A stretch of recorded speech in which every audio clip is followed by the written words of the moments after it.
অবাক লাগে, কারণ আমি ঢাকা বিশ্ববিদ্যালয়ের চ্যান্সেলর। 1961 সালে আমি মেট্রিক পাস করছি এবং মেট্রিক 3rd ডিভিশন। আর আইএ পাস করছি, এটা তো এক সাবজেক্ট, অর্থ লজিকে রেফার্ড। ঢাকা বিশ্ববিদ্যালয়ে যখন আসলাম ভর্তি হওয়ার জন্য,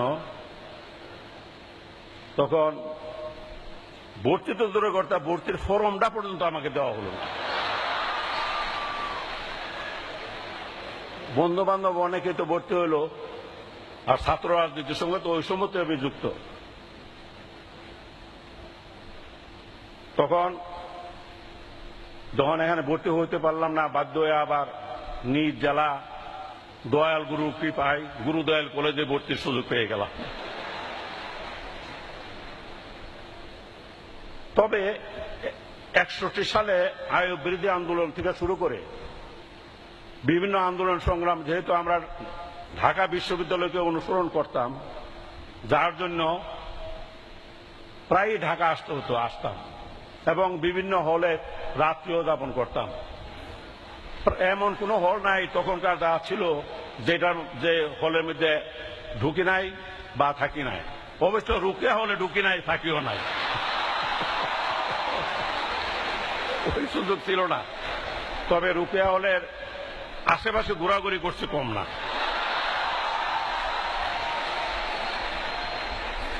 বন্ধু বান্ধব যারা ইউনিভার্সিটিতে পড়ে তারা তো তখন গল্প করে যে মানে কনভোকেশন, এই কনভোকেশনে তারা যে কনভোকেশন ক্যাপ এবং গাউন এগুলি, তা আমরা তখন কলেজে পড়লো, সেটাও ঢাকা বিশ্ববিদ্যালয়ের অধীনে ছিল।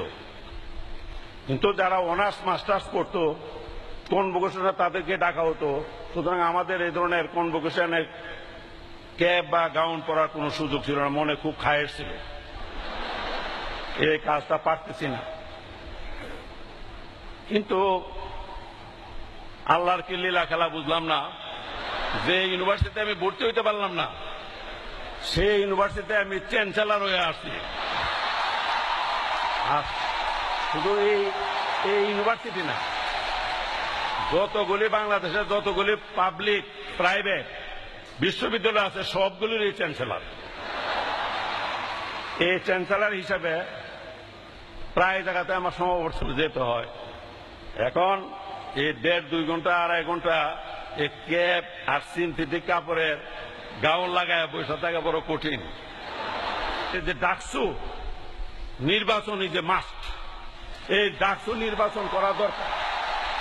ডাকসু নির্বাচন যদি না হয় তাহলে মানে ভবিষ্যৎ নেতৃত্ব এই দেশের জন্য একটা শূন্যতার সৃষ্টি হয়ে যাবে। অবশ্য কেউ কেউ এই কথা বলতে পারেন যে 20-25 বছর বিয়া না করে, যেমন আমাদের এই 2 বছর আগে আমাদের মাননীয় রেলমন্ত্রী বিয়া করছে 65 বছর বয়সে। আবার কেউ যদি ওই এক্সাম্পল দেয় যে রেলমন্ত্রী তো 65 বছর বয়সে বিয়া করছে, এটাও ঠিক, এইটা খুবই রেয়ার কেস। এখন সবকিছুই একটা সময়ে ভালো, অসময়ে কোনো জিনিসই ভালো হতে পারে না।